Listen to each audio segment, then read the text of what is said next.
Today I'm here for my 33-week update. So I thought I would start off with my weight gain so far because this is something that I realized I haven't mentioned, and it's something that most people who do these pregnancy vlogs talk about. Not that I think it's super important, but basically at this point in time I've gained somewhere between 18 to 20 pounds. I'm giving a range because my weight fluctuates, and it's not even like just day to day, but it's even fluctuated from week to week, where sometimes it's up a pound, sometimes it's down a pound. And I don't really worry about that.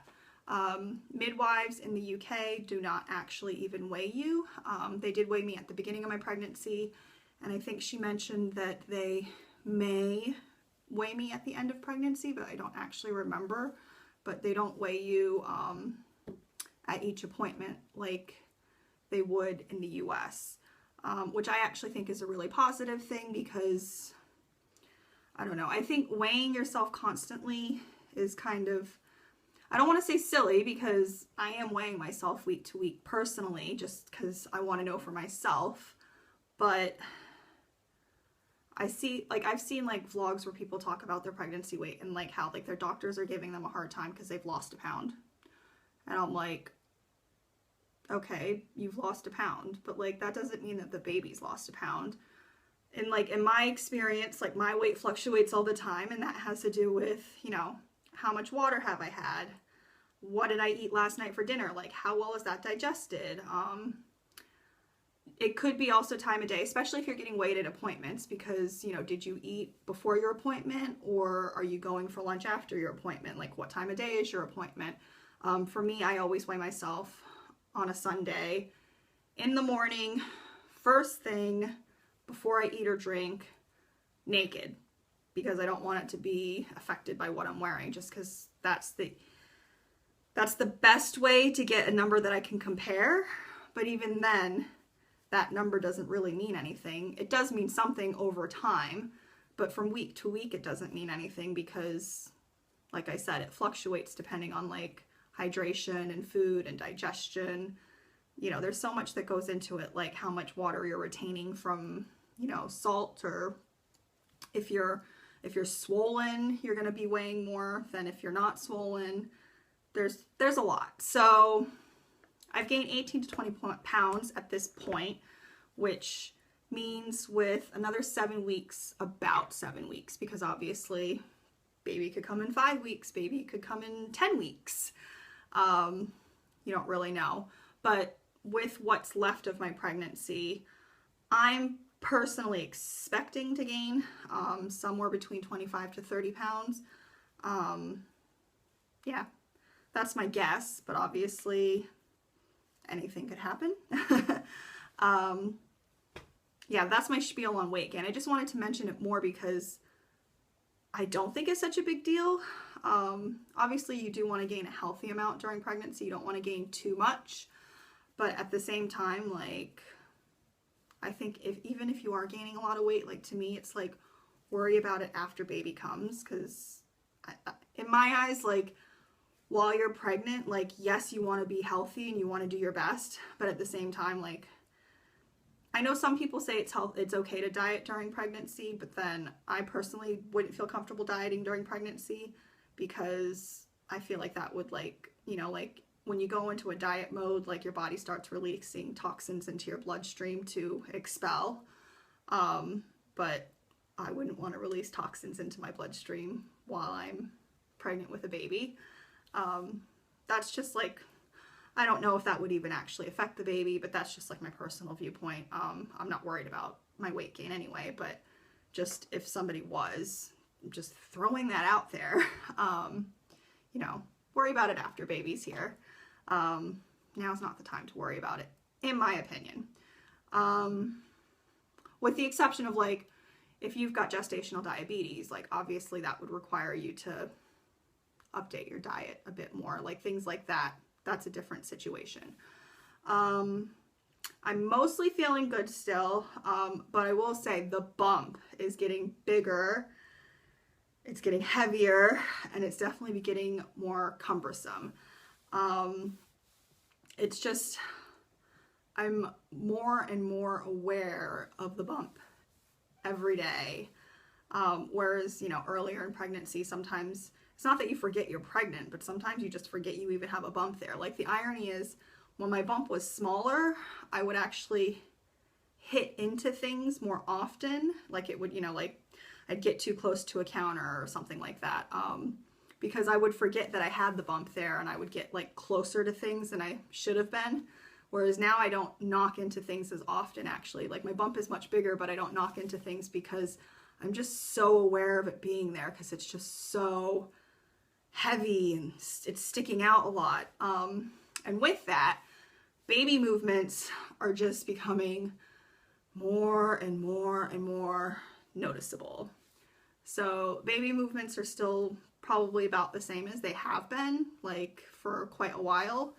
I feel like my baby moves a lot, like probably like every hour or so I get, I don't know, anywhere between like 5 and 15 minutes of like activity from baby before it goes back to sleep.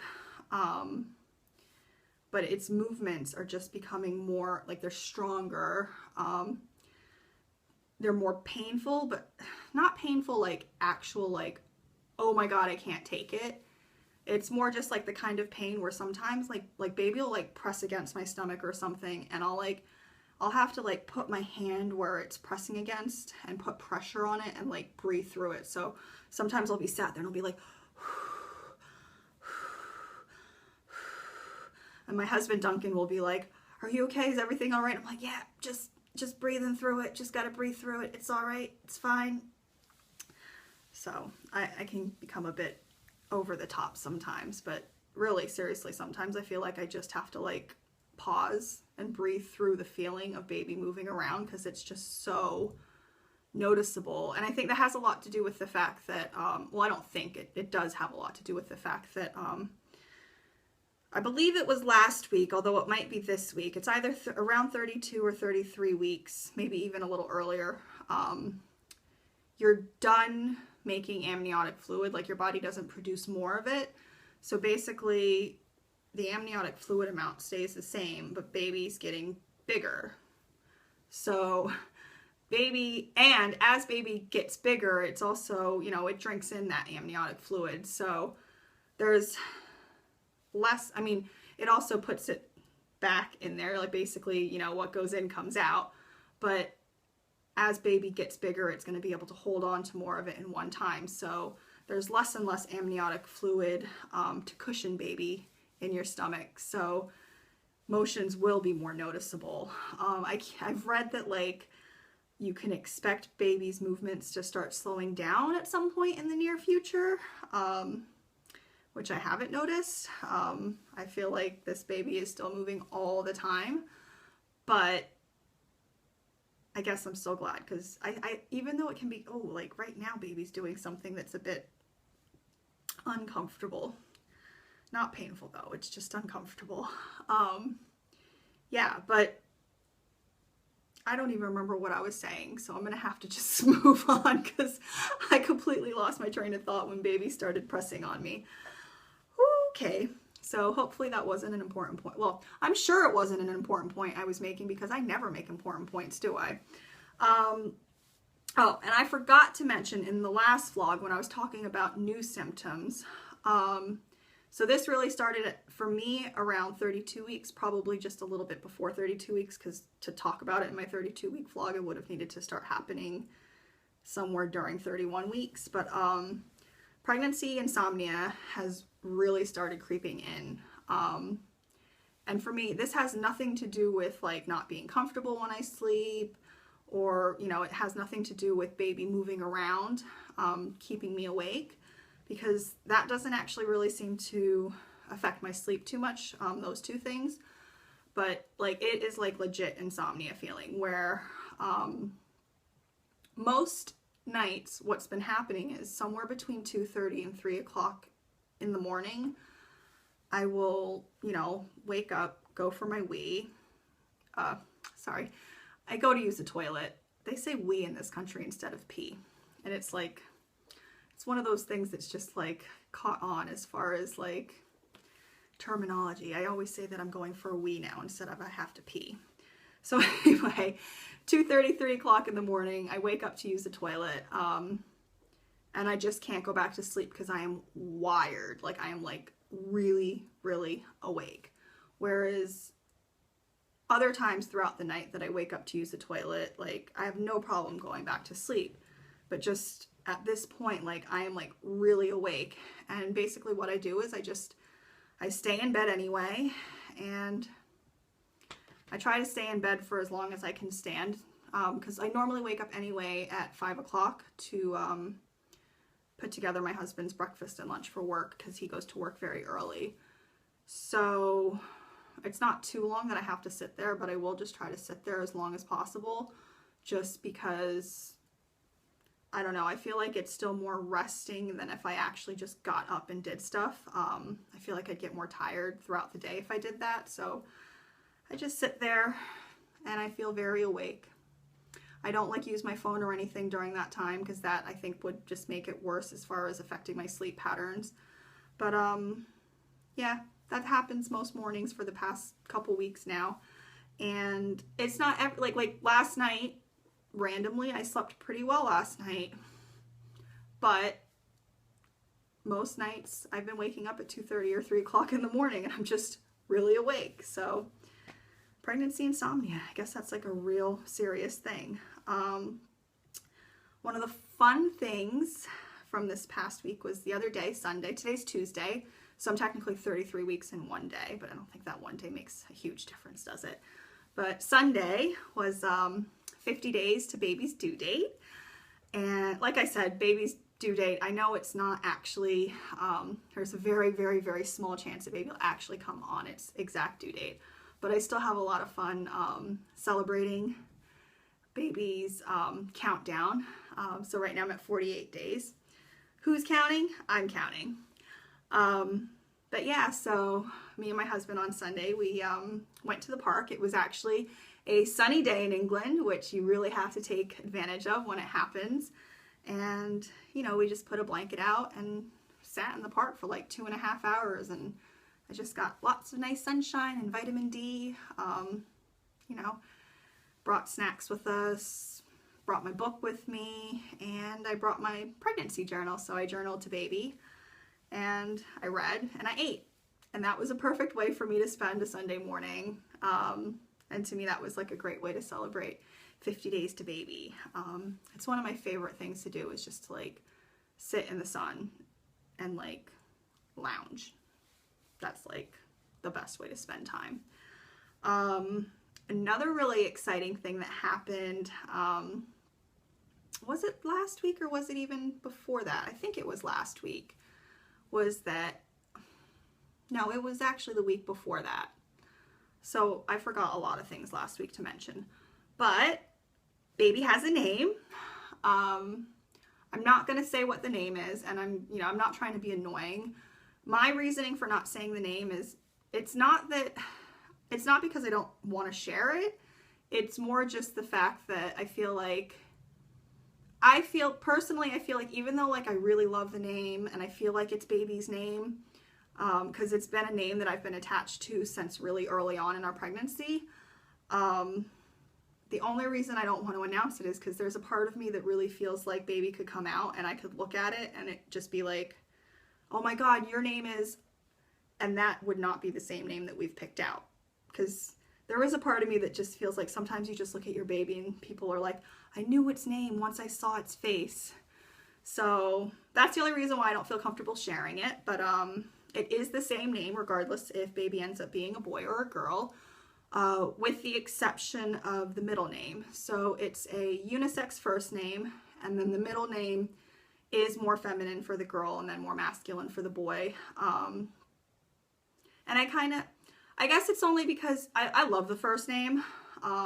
It's just one of those things that I kind of feel like baby has a choice in a lot of ways of like what they can call themselves. Like if they prefer the middle name, they can go by their middle name. If they prefer their first name, they can go by their first name. You know, they can have nicknames that go around the name. So yeah, it's really exciting to have a name for baby, because that was definitely something that like haunted my head, that like I was like, my baby doesn't have a name.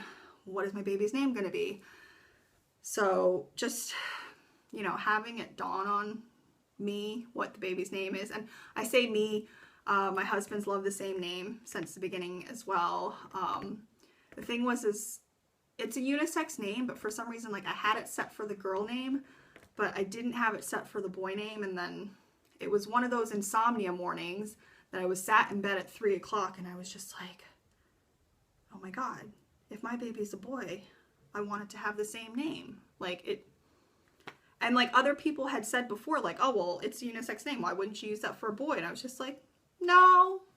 And then suddenly, like, so it's not like it hadn't occurred to me before that I could use the same name. It didn't hit me that I really wanted that name regardless. So, and I like that name way more than any of the other names that we had picked out for a boy. And it just, you know, it was definitely like haunting me that I couldn't settle on a name that I really liked for the boy. So just having it come together and it's just the same name regardless, like perfect, which was actually the original reason why I was looking at unisex names, because then I was like, oh, it doesn't matter if it's a boy or a girl. But for some reason, I just had that name attached to a girl.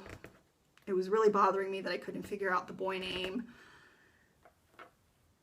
Baby has a name. It's really exciting.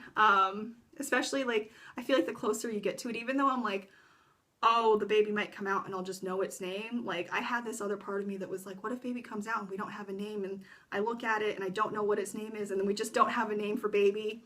It's actually really hard to name your baby, like really hard.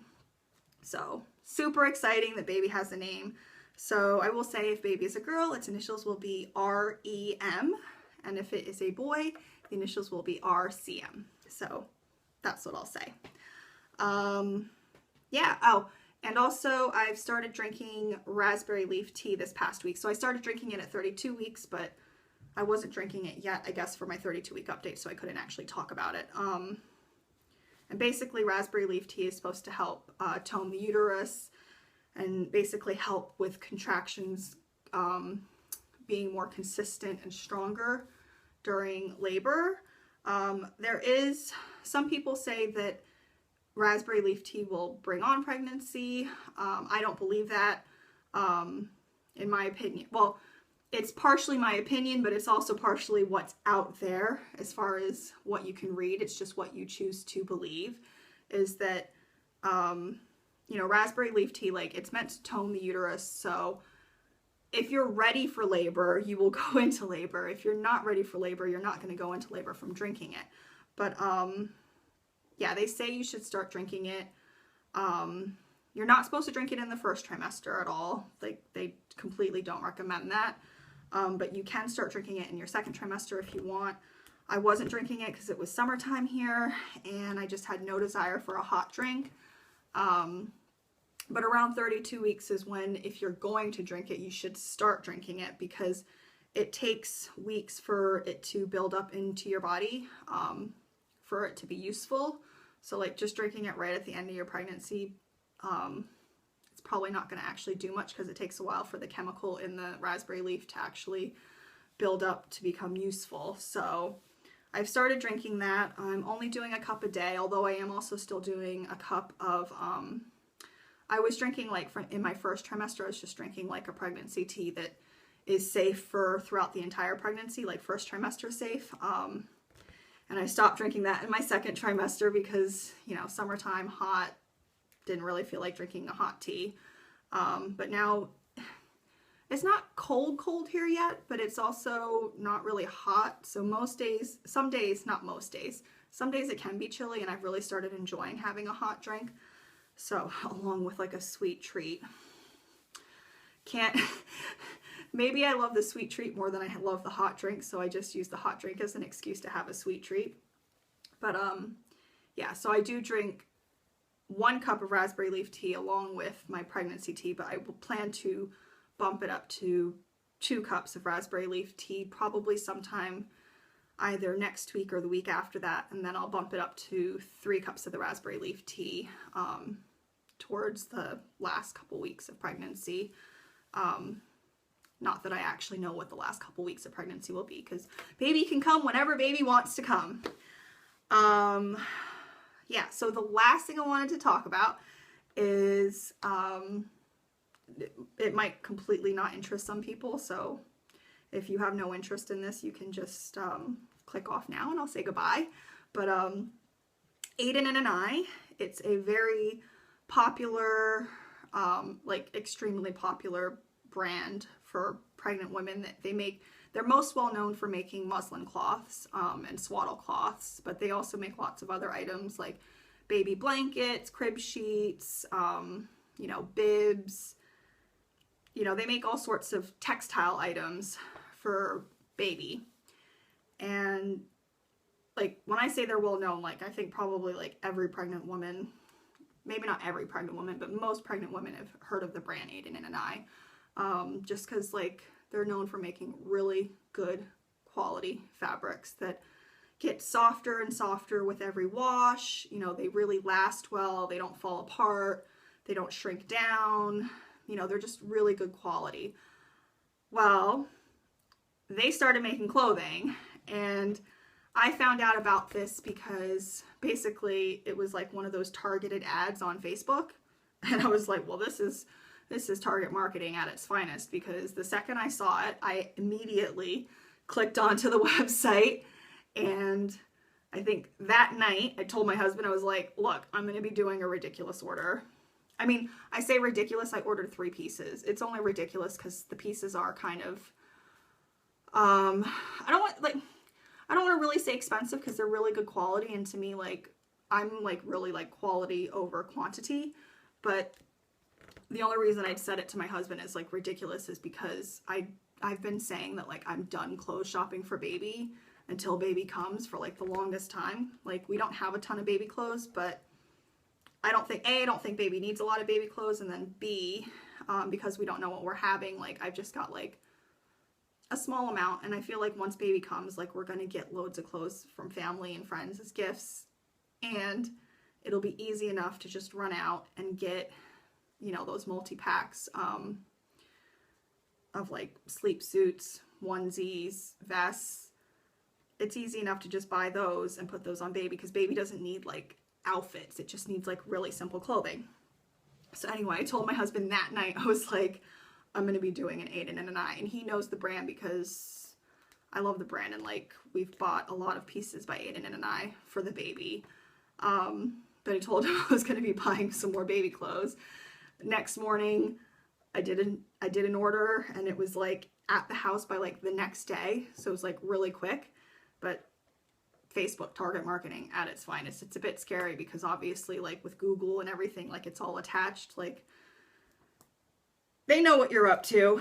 It doesn't actually bother me because for me, I'm like, I have nothing to hide. I know a lot of people get upset about the fact that like nothing is personal anymore, but to me, I'm like, if that really worries you, then don't put it out there. Yeah, but I like this target marketing. Like I wouldn't have even known that they were making baby clothes, because early on in my pregnancy, I was on the Aden Anais website and they weren't making baby clothes then. I don't know when they started selling it in the US. I think they started selling it in the US a little bit earlier than they did in the UK, because in the UK it's new. On the US website it's not coming up as new anymore, but I do know that it wasn't on the US website. I don't remember if it was like in my first trimester or early part of my second trimester, but it definitely was not in the website then, because I was on the website looking at the products that they make. So I'm just going to show you what I got really quick, because really nice stuff. And I have washed it just because you wash everything before you use it, right? And they've already gotten a lot softer. And this is the same material as their muslins. So if you just like their regular muslins, not their bamboo ones or anything, but this is just their regular cotton, same material as the regular cotton muslins, except it also has 5% of spandex added in, so it just has just a little bit of stretch. But they're just really, really soft and snuggly. So I have a top, and this is in the 3 to 6 month size. I got the kimono long sleeve onesie, and this is also in the 3 to 6 month size. And then I got a kimono sleep suit in a 0 to 3 month size. And I held these up to other brands that I've purchased for clothing, just to get an idea on the sizing as far as like how well it runs. And it seems to run true to size, in my opinion, just because it seems like it runs, the sizing is the same as most of the other brands I have. Because some of the brands that I've purchased like very obviously run large or very obviously run small, whereas this is pretty much exactly the same size as most of the stuff that I have. And yeah, so if you're wondering about the sizing before you order it, I'd say it runs true to size, although they do also actually say on it like the 0 to 3 months is meant to fit 19 to 23 inches in length and 8 to 12 pounds, where the 3 to 6 months is 23 to 25 inches, 12 to 17 pounds. And I think they make clothing up to a year old at the moment. I don't know if they plan on expanding that or not.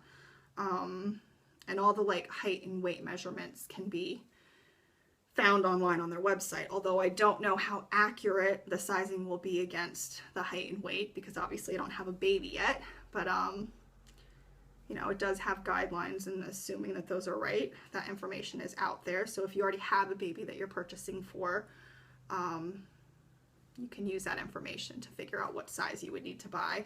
But yeah, they're just really, really, really well made, really soft and snuggly. There's a few more pieces that I really want from the line, but they're not on the UK website. They're only available on the US website. So I do have family that'll be coming to visit me after baby arrives. So I will definitely be placing an order and having it shipped to them so they can bring it over with them when they come to see baby. But it's just such good quality stuff. Like, and this is the kimono top sleep suit. So these are really nice because the kimono top ones open completely from side to side. And the nice thing about that is that you don't have to pull it over baby's head then. You can just slip it onto baby without pulling it over its head. And obviously you can open up the legs as well. They do make a zipper sleep suit. Personally, zippers just kind of freak me out because the idea of getting a zipper accidentally stuck on baby somewhere, like, I haven't bought anything with zippers. Zippers freak me out. That's like a personal preference, but I do really like the idea of buttons anyway. Like this has buttons down the legs as well. So like, you know, it's really nice that you can just open up the top and slip baby in. But on the other hand, if baby's already in it and you need to do a diaper change, you can just unsnap the legs and take the legs off to do the diaper change.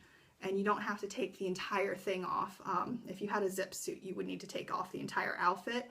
Whereas with the snap suit, you can just take off the legs and then baby doesn't have to get really cold, because that's one of the things that really annoys babies with diaper changes, is if it's, depending on which climate you live in, but if you're in a colder climate, which I am in a colder climate, babies tend to not like being undressed when they're getting a diaper change. So, and then the irony of that is they don't really like being redressed. So that'll just make it easier to have the snaps instead of the zipper, in my opinion.